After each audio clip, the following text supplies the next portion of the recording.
የጌታ ጸጋና ሰላም ይብዛላችሁ። እንዴት አደራችሁ? ሁሉ ሰላም? ጌታ ስሙ ለዘላለም ይባረክ። ጌታ መልካም አምላክ ነው፣ ስሙ ይባረክ። በእውነት ጌታ ረድቶን ዛሬ ደግሞ የዮሐንስ ወንጌል ምዕራፍ 1 ላይ ደርሰናል። ጌታ ስሙ ይባረክ። ጌታ እኮ ድንቅ አምላክ ነው በእውነት አሌሉያ። ኢየሱስ ጌታ ነው በእውነት። እግዚአብሔርን እጅግ በጣም አመሰግነዋለሁ። እናንተም ተባረኩ። ሼር፣ ኮፒ ሊንክ፣ አሜን ብላችሁ የጌታን ቃል ደግሞ በእምነት የምትቀበሉ ጌታ ኢየሱስ ይባርካችሁ። በክርስቶስ ኢየሱስ ስም አነባዋለሁ። የዮሐንስ ወንጌል ምዕራፍ 1 በጌታ ስም አነባለሁ። በመጀመሪያ ቃል ነበር፣ ቃልም በእግዚአብሔር ዘንድ ነበር፣ ቃልም እግዚአብሔር ነበር። ይህ በመጀመሪያው በእግዚአብሔር ዘንድ ነበር። ሁሉ በእርሱ ሆነ። ከሆነውም አንዳች እንኳ ያለ እርሱ አልሆነም። በእርሱ ሕይወት ነበረች፣ ሕይወትም የሰው ብርሃን ነበረች። ብርሃንም በጨለማ ይበራል፣ ጨለማም አላሸነፈውም። ከእግዚአብሔር የተላከ ስሙ ዮሐንስ የሚባል አንድ ሰው ነበር። ሁሉ በእርሱ በኩል እንዲያምኑ ይህ ስለ ብርሃን ይመሰክር ዘንድ ለምስክር መጣ። ስለ ብርሃን ሊመሰክር መጣ እንጂ እርሱ ብርሃን አልነበረም። ለሰው ሁሉ የሚያበራው እውነተኛ ብርሃን ወደ ዓለም ይመጣ ነበር። በዓለም ነበር፣ ዓለሙም በእርሱ ሆነ፣ ዓለሙም አላወቀውም። የእርሱ ወደ ሆነው መጣ፣ የገዛ ወገኖቹም አልተቀበሉትም። ለተቀበሉት ሁሉ ግን በስሙ ለሚያምኑት ለእነርሱ የእግዚአብሔር ልጆች የሆኑ ዘንድ ስልጣን ሰጣቸው። እነርሱም ከእግዚአብሔር ተወለዱ እንጂ ከደም ወይም ከሥጋ ፈቃድ ወይም ከወንድ ፈቃድ አልተወለዱም። ቃልም ሥጋ ሆነ፣ ጸጋንና እውነትን ተሞልቶ በእኛ አደረ። አንድ ልጁም ከአባቱ ዘንድ እንዳለው ክቡር የሆነው ክብሩን አየ። ዮሐንስ ስለ እርሱ መሰከረ፣ እንዲህም ብሎ ጮኸ፣ ከእኔ በኋላ የሚመጣው እርሱ ከእኔ በፊት ነበረና ከእኔ ይልቅ የከበረ ሆኗል። ስለ እርሱ ያልሁት ይህ ነበር። እኛ ሁላችን ከሙላቱ ተቀበለን፣ በጸጋው ላይ ጸጋ ተሰጥቶናልና። ሕግ በሙሴ ተሰጥቶ ነበርና ጸጋና እውነት ግን በኢየሱስ ክርስቶስ ሆነ። መቼም ቢሆን እግዚአብሔርን ያየው አንድ ስንኳ የለም። በአባቱ እቅፍ ያለ አንድ ልጁ እርሱ ተረከው። አይሁድም አንተ ማነህ ብሎ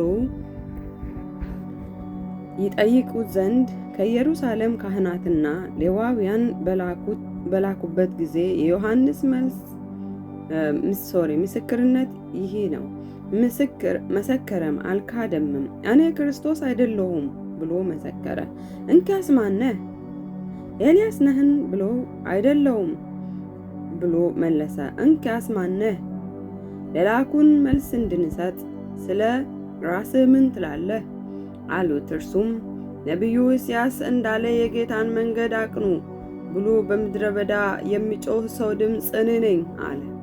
የተላኩትም ከፈሪሳውያን ነበሩና እንኪያስ አንተ ክርስቶስ ወይም ኤልያስ ወይም ነቢዩ ካይደለ ስለምን ታጠምቃለህ ብሎ ጠየቁት። ዮሐንስ መልሶ እኔ በውሃ አጠምቃለሁ፣ ዳሩ ግን እናንተ የማታውቁት በመካከላችሁ ቆሟል። እኔ ጫማውን ጠፍር ልፈታ የማይገባኝ ከእኔ በኋላ የሚመጣው ከእኔ ይልቅ የሚከብር ይህ ነው አላቸው። ይህ ነገር ዮሐንስ ያጠምቅበት በነበረው በዮርዳኖስ ማዶ በቢታንያ ቤተ ራባ ሆነ። በነገውም ዮሐንስ ኢየሱስን ወደ እርሱ ሲመጣ አይቶ እንዲህ አለ፣ እነሆ የዓለምን ኃጢአት የሚያስወግድ የእግዚአብሔር በግ። አንድ ሰው ከእኔ በኋላ ይመጣል፣ ከእኔም በፊት ነበርና ከእኔ ይልቅ የከበረ ሆኗል ብዬ ስለ እርሱ ያልሁት ይህ ነው። እኔም አላውቀውም ነበር፣ ዳሩ ግን ለእስራኤል ይገለጥ ዘንድ ስለዚህ በውሃ እያጠመቅሁ እኔ መጣሁ። ዮሐንስ እንዲህ ብሎ መሰከረ። መንፈስ ከሰማይ እንደ ርግብ ሆኖ ሲወርድ አየሁ፣ በእርሱ ላይም ኖረ።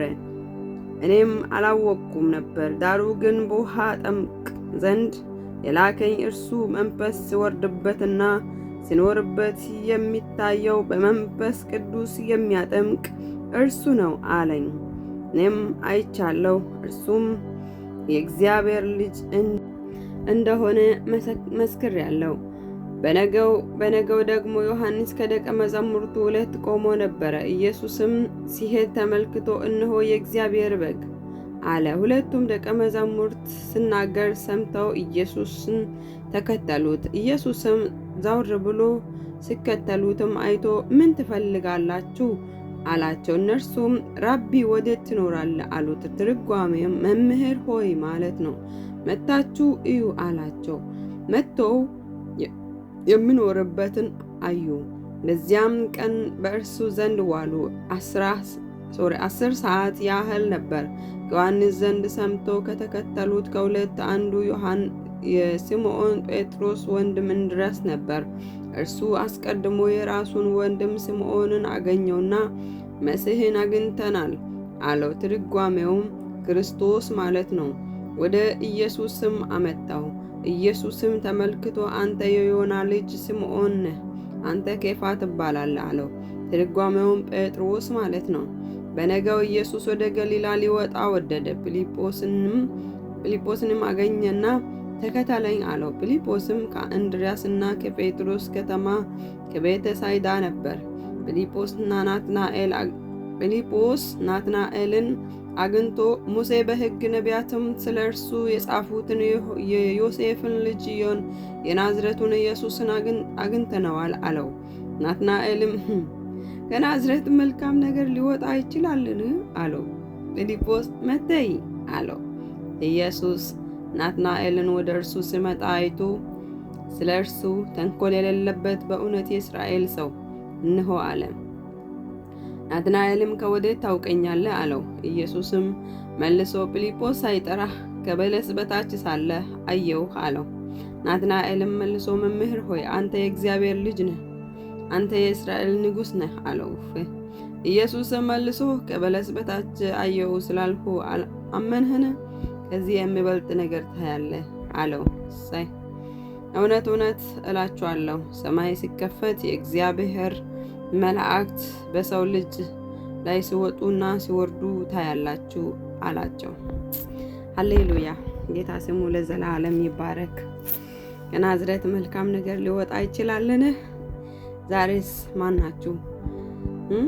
ከከሌ መልካም ነገር ሊወጣ ይችላል። እሷ ልትደርስ እንደዚህ አይነት ጥሩ ስፍራ ትችላለህ እየተባላችሁ ያላችሁ አላችሁ። መልካም ነገር ከእናንተ ይወጣል። ከተናቀበት ሰዎች ከናቁበት ሰዎች የትም አትደርስም የትም አይደርስም ከተባለበት በእውነት መልካም ነገር ከእናንተ ይወጣል። እናንተም ትደርሳላችሁ።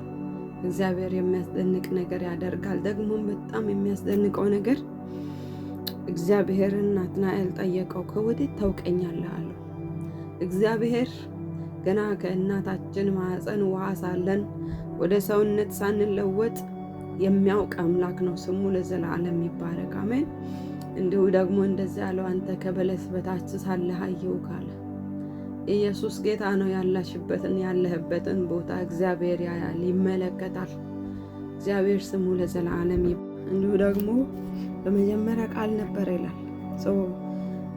ወገኖቼ ሆይ የእግዚአብሔር ቃል ከዘመናት በፊት የነበረ ዛሬም አዲስ በቃሉ ሰማይን የሰራ ምድርን ደግሞ እንዲሁ የዘረጋ አምላክ ስሙ ለዘላለም ይባረክ። በቃሉ ነበረ የሰራው። ስለዚህ የእግዚአብሔርን ቃል እንስማ። የእግዚአብሔርን ቃል ሁል ጊዜ እግዚአብሔር ለኢያሱ ይመስለኛል ይሄ ቃል ካንተ አይለይ፣ በአንገትህ እሰራቸው፣ እንዲሁ ደግሞ በቤትህም ጻፋቸው። በቃ አላርለ ሕግን ስሰጥ እናያለን። ስለዚህ የእግዚአብሔር ቃል በያለንበት ስፍራ በምንንቀሳቀስበት ስፍራ ሁሉ የእግዚአብሔርን ቃል እንድናስብ ጌታ ይርዳን። ተባረኩልኝ። ቀናችሁ ብሩክ ይሁን። ወዳችኋለሁ።